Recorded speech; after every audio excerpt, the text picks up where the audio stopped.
Bitcoin is a decentralized digital cash that eliminates the need for intermediaries like banks and governments, using instead a peer-to-peer computer network to confirm purchases directly between users. Fiat money like the US dollars in your bank account is backed and regulated by the government that issues it.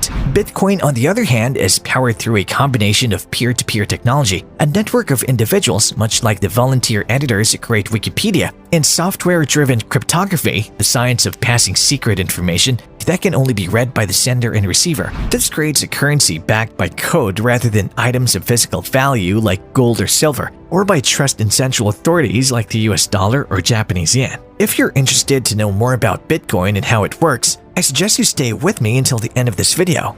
Hello and welcome to our YouTube channel. In today's video, we will be explaining about Bitcoin and how it works. If you're new here, make sure to smash the like button, subscribe to our channel, and hit the notifications bell to get updates whenever we post. Bitcoin is known as a type of cryptocurrency because it uses cryptography to keep it secure. There are no physical bitcoins, only balances kept on a public ledger that everyone has transparent access to, although each record is encrypted. All Bitcoin transactions are verified by a massive amount of computing power via a process known as mining. Bitcoin is not issued or backed by any banks or governments, nor is an individual Bitcoin valuable as a commodity. Despite it not being legal tender in most parts of the world, Bitcoin is very popular and has triggered the launch of hundreds of other cryptocurrencies, collectively referred to as altcoins. Bitcoin is commonly abbreviated as BTC when traded. Bitcoin was launched in 2009 and is regarded as the first cryptocurrency. The concept of blockchain technology had been discussed in academic papers for decades, but a paper titled Bitcoin,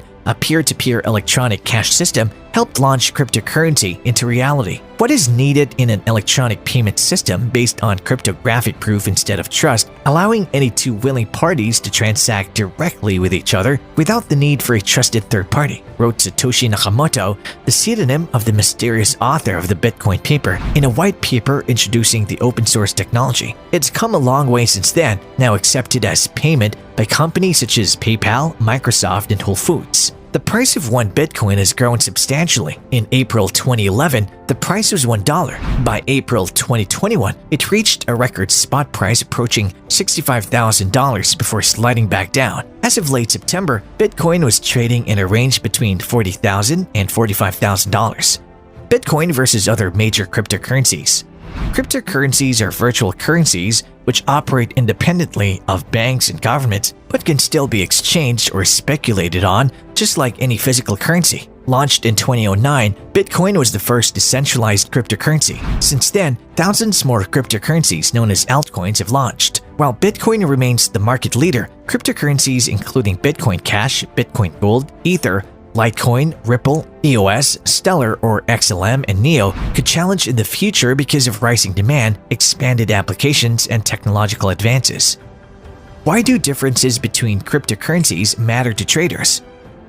The differences between cryptocurrencies matter to traders because they give vital clues as to how supply and demand for each coin may change over time, in turn influencing market prices and how cryptocurrencies are traded, circulating supply and upper limits. The supply of coins plays an important role in setting market prices. All other things being equal, the scarcer the coin, the more valuable it should be. Bitcoin and Bitcoin Cash each have an upper limit of 21 million coins, while Litecoin and Ripple have expanded maximum supplies of 84 million and 100 billion respectively. These coins will be deflationary once all the coins have been mined or released, while coins like Ether with no fixed limit have the potential to be inflationary depending on how much is burnt or lost. Cryptocurrency mining and release rates. The supply of coins changes over time as new coins are mined or released. Mining is the process by which blocks of transactions are verified and new coins are released. Bitcoin is currently mined at a rate of 12.5 new coins for every verified block, with a reward halving roughly every 4 years. The final Bitcoins will be mined around the year 2140. Ripple coins, on the other hand, were pre-mined by its founders and are currently being released at a rate of 1 billion per month. Reputation. Despite having fewer applications than many of its newer competitors, Bitcoin's value has soared over the last few years and it remains the biggest cryptocurrency by market capitalization. This suggests that reputation remains an important factor in cryptocurrency valuations. Press coverage is likely to be an important factor here, with negative press, for example, following a major wallet hack, tending to have a negative impact on prices. Decentralized applications. While Bitcoin, Bitcoin Cash, and Litecoin are standalone cryptocurrencies, Ether and Ripple exist as part of wider networks with expanded applications. If the popularity of these networks increases or they're adopted by mainstream businesses, demand for their underlying cryptocurrencies could surge.